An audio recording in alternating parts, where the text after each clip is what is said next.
Hello दोस्तों, कैसे हो आप सब। मैं स्वागत करता हूं अपने ऑडियो वॉइस चैनल में आप सबों का।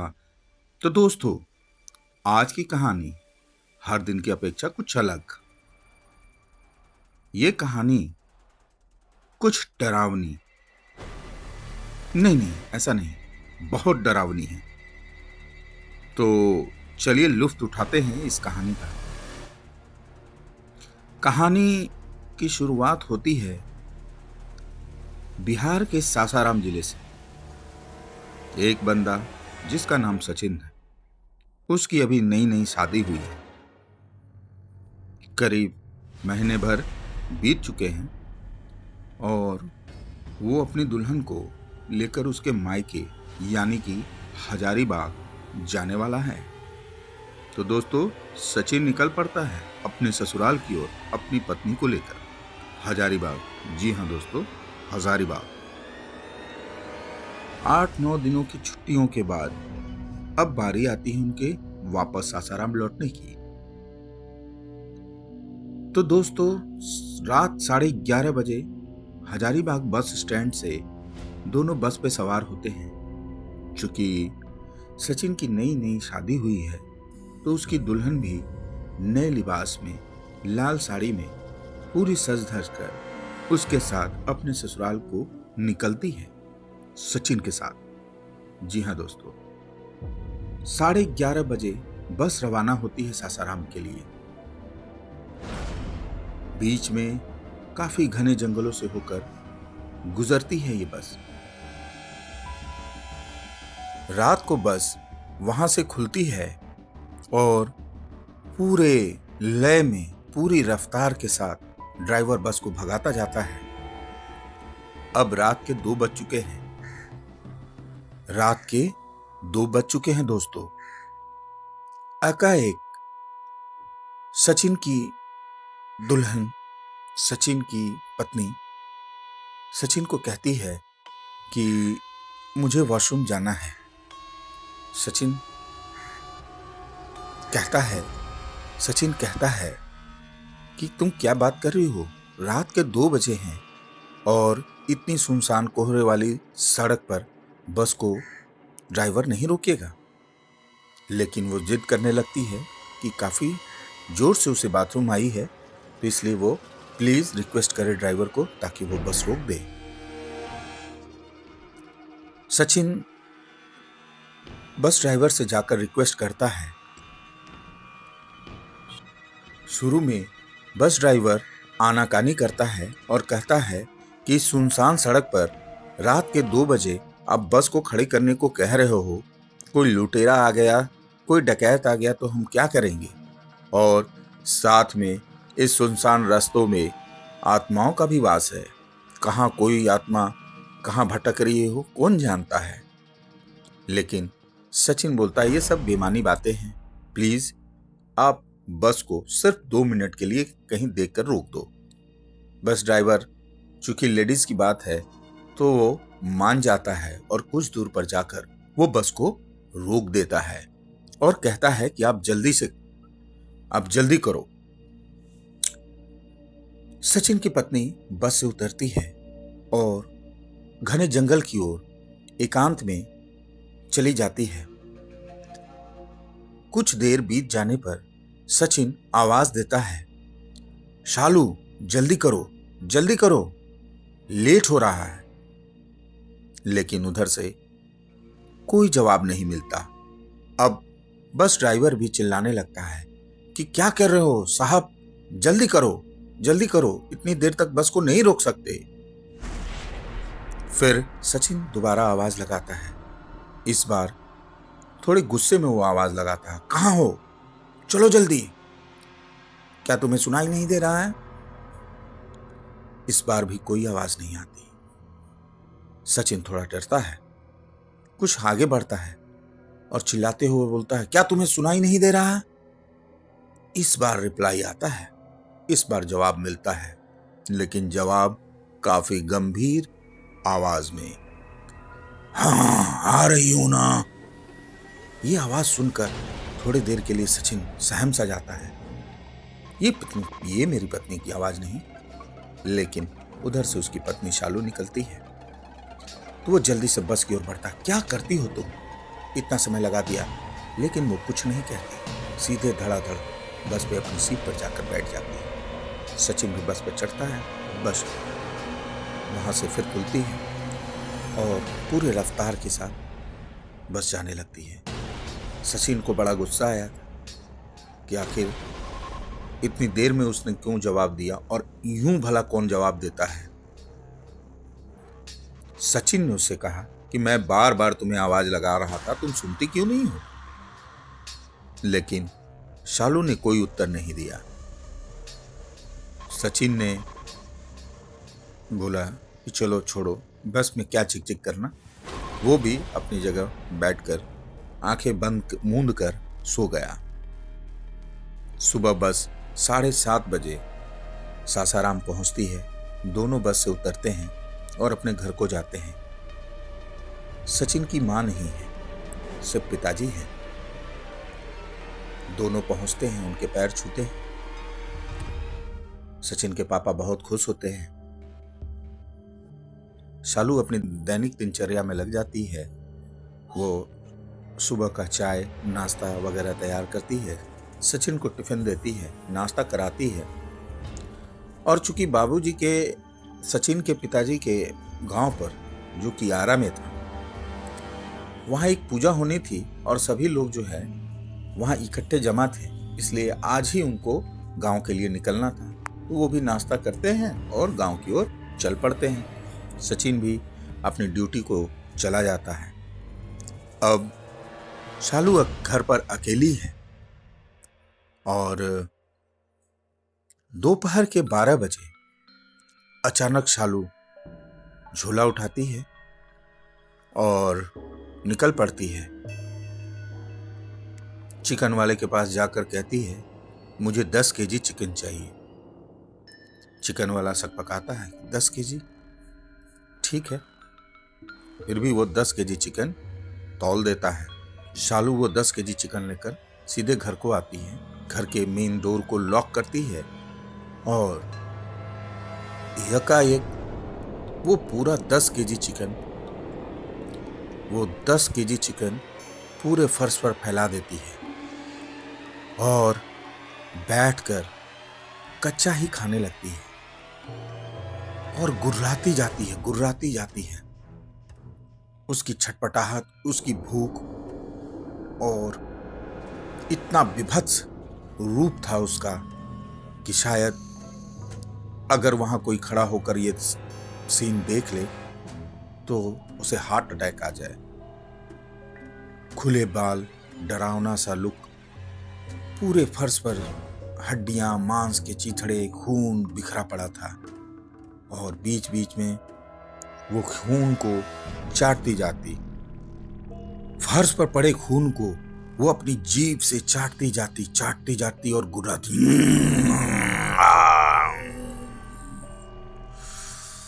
गुर्राहट काफी भयानक थी। और यूं होता समय बीता और वो बेहोश होकर फर्श पर चित्त पड़ गई, बेहोश हो गई। वो शाम को 6:30 बजे अपने ऑफिस से सचिन घर को लौटता है। बाइक लगाने के बाद वो बेल बजाता है, लेकिन शालू दरवाजा नहीं खोलती। काफी देर परेशान होकर वो डुप्लीकेट चाबी से दरवाजे को खोलता है और अंदर का नजारा देखते ही उसके होश उड़ जाते हैं, रूह कांप जाती है। वो थर-थर कांपने लगता है, जल्दी से दरवाजा बंद करता है और चिल्लाता है, शालू शालू क्या हो गया तुम्हें, क्या हो गया? लेकिन जब शालू पीछे की ओर मुड़ती है, उसका विभत्स चेहरा, खून से सना चेहरा, लाल आंखों और बिखरे बालों को देखकर उसकी रूह कांप जाती है। शालू कहती है, मुझे और चिकन चाहिए, लेकर आ, अभी लेकर आ, वरना तुझे ही खा जाऊंगी, लेकर आ। इस भयानक आवाज से उसके गले की गिग बंद हो जाती है। उसकी आवाज सिसकारी तक नहीं निकलती उसके मुंह से। उसे समझ में नहीं आ रहा था कि वो करे तो क्या करे। दोबारा वो कहते हैं कि अबे लेकर आ। इस खौफनाक आवाज से उसकी रूहें कांप जाती हैं। वो बोलता हाँ हाँ, मैं बस बस तुरंत लेकर आता हूं। और वो एकाएक दरवाजा खोलता है, बाहर निकलता है और दरवाजे को लॉक करता हुआ गाड़ी में कांपता हुआ चाबी लगाता है और बाइक से कुछ दूरी पर जाकर अपने आप को, अपने मन को शांत करने की कोशिश करता है। वो सकपकाहट में, आश्चर्य से, उसे कुछ समझ में नहीं आ रहा था कि ये क्या हो रहा है, उसके साथ क्या हो रहा है, शालू को आखिर हुआ क्या है। उसे उसकी उसकी बुद्धि काम नहीं कर रही थी। वो रोने लगा, चिल्लाने लगा। तुरंत उसने हड़बड़ी में अपने पापा को फोन लगाया। उसने पापा को अपनी सारी बात बताई। पापा को समझते देर ना लगी कि शालू पर किसी बुरी आत्मा का साया है। उन्होंने तुरंत कहा कि पास वाले मोड़ पर जो तांत्रिक बाबा रहते हैं, तुम जल्द से जल्द उनसे मिलो, उनसे मदद मांगो। तब सचिन बाइक को बेतहाशा दौड़ाता हुआ तांत्रिक के आश्रम के पास पहुंचता है। जैसे ही वो अपनी बाइक खड़ी करता है और कुटिया की ओर बढ़ता है, वैसे ही तांत्रिक उठ खड़े होते हैं और बोलते हैं कि तू क्यों आया है ये मुझे पता है। तू अभी घोर संकट में है। तेरी पत्नी अभी बहुत बड़े, बहुत क्रूर आत्मा के साए में है, मुझे पता है। वो गिड़गिड़ाने लगता है, रोने लगता है। तांत्रिक के पैर पकड़कर वो बार बार मिन्नतें करता कि प्लीज प्लीज बाबा, मेरी पत्नी को ठीक कर दीजिए, प्लीज मेरे बाबा, मेरी पत्नी को आप बचा लो, बचा लो। तब बाबा कहते हैं कि तू सही समय पर मेरे पास आ गया, चल मैं तेरी मदद करता हूं। और बाबा उसके साथ और बाबा सचिन के साथ बाइक पर बैठ जाते हैं।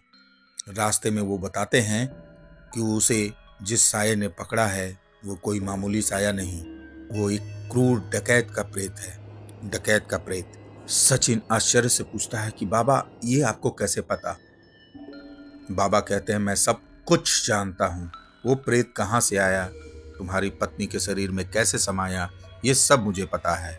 दरअसल ये प्रेत तुम्हारी पत्नी में उस जंगल से आया जहां तुम्हारी पत्नी उतरी थी बाथरूम के लिए, और वो जिस जगह बाथरूम कर रही थी उसी के नीचे इस डाकू का प्रेत, इस प्रेत का शव गड़ा था, दफन किया था इसके दोस्तों ने। असल में इस प्रेत की कहानी भी अजीब है। ये डकैतों की एक टोली थी और उसका ये मुखिया था और लूटते थे, ये लोगों को जान से मारते थे उस जगह।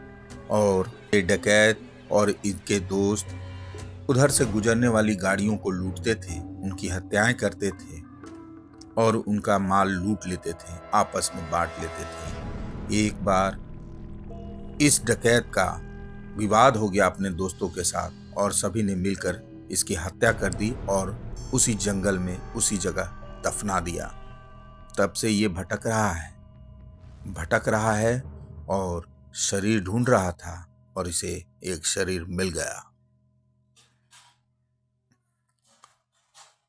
फिर इन सब बातों को सुनकर वो काफी रोने लगता है। सचिन रोता हुआ बोलता है बाबा प्लीज मेरी पत्नी को बचा लो।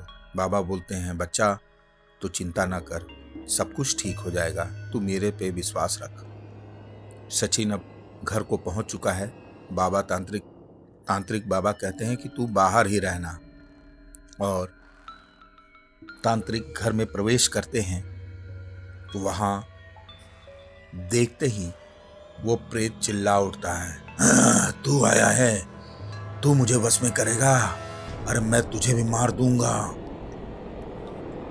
तांत्रिक बाबा कहते हैं कि तेरी ये औकात नहीं कि तू मुझे मिटा सकता है, हाँ, पल भर में मैं तुझे जरूर मिटा दूंगा, इस दुनिया से रुखसत करूंगा तुझे। और यह कहते हुए वो बहुत सारे मंत्र पढ़ते हैं, बहुत सारा जल, राख, भस्म उसकी तरफ उछालते हैं। शालू छटपटाती हैं, एक कोने से दूसरी कोने की ओर उछलकर दौड़ती है, भागती है, चिल्लाती है। और इस तरह से प्रेत को जब अब शालू के शरीर में जो प्रेत बैठा था वो बाहर निकल आता है और छटपटाता हुआ अपनी जान की भीख मांगता है, लेकिन तांत्रिक उसे माफ नहीं करते। वो कहते हैं तू जब तक यहाँ रहेगा किसी को जीने नहीं देगा, इसलिए तेरा अब जाना ही उचित है। और यह कहते हुए बहुत सारे मंत्र तंत्र के साथ बहुत सारे तंत्र मंत्र के साथ तांत्रिक बाबा उसे भस्म कर देते हैं। इस प्रकार बेसुध होकर शालू गिर पड़ती है। उसके बाद तांत्रिक बाबा बहुत सारी तांत्रिक क्रियाएं करके सचिन को वापस बुलाते हैं, घर में बुलाते हैं और कहते हैं कि तुम अभी के अभी शालू के सारे कपड़े बदलो, इसे स्नान कराओ और कपड़े बदलकर इसे बिस्तर पर लिटा दो, पूरे घर को साफ कर दो और ये पवित्र जल पूरे घर पे छिड़क दो, खुशबूदार अगरबत्तियां जला दो और घर का माहौल बिल्कुल ठीक कर दो, क्योंकि ये जो घटना हुई है ये शालू को याद रहने वाली नहीं है। ये तुम्हारे लिए काफी अच्छा होगा। सचिन जैसा तांत्रिक बाबा कहते हैं वैसा ही करता है और उनके पैरों पर गिरकर बारंबार प्रणाम करता है। तांत्रिक बाबा बोलते हैं कि बेटा, हर तांत्रिक बुरा नहीं होता, हमारा समाज के प्रति कुछ धर्म है जिसे हम जरूर निभाते हैं और मैंने भी वही किया। यह कहकर तांत्रिक वहां से चले जाते हैं। फिर सचिन ने जैसे तांत्रिक बाबा ने कहा था वैसे ही घर का माहौल करता है और शालू को बिस्तर पर लिटा देता है। स्नान ध्यान कराकर उसे बिस्तर पर लिटा देता है, कपड़े वगैरह चेंज करके उसे बिस्तर पर लिटा देता है। सुबह जब होती है तो शालू को कुछ भी याद नहीं होता कि आखिर क्या हुआ था। वो उठती है और दैनिक जो भी उसके जीवन में कार्यक्रम है वो सारे वो शुरू करती हैं। चाय बनाती है, वो आराम से बैठकर चाय पीते हैं। चाय पीते ही उनके पिता, सचिन के पिता भी पहुंच जाते हैं और मिलकर वो सभी चाय पीते हैं और उनका जीवन नॉर्मल हो जाता है। तो दोस्तों, हमेशा याद रखें, किसी सुनसान जगह पर, किसी भी जगह यूं ही हम उतर जाते हैं या वॉशरूम के लिए चले जाते हैं, खतरों से अनजान आखिर कौन छिपा बैठा है, कौन सा प्रेत, कौन सी आत्मा हमारे इंतजार में बैठी है, ये हमें नहीं पता रहता। तो दोस्तों, कभी भी ऐसी जगह आप जाए, प्लीज़ ये गलती तुम मत करना। हमेशा सचेत रहें, सावधान रहें और इन बुरी आत्माओं के चक्कर में बिल्कुल ना पड़े। तो दोस्तों, कैसी लगी आज की ये कहानी? अगर अच्छी लगी हो तो प्लीज़ मेरे चैनल को लाइक, शेयर और सब्सक्राइब जरूर करें। धन्यवाद।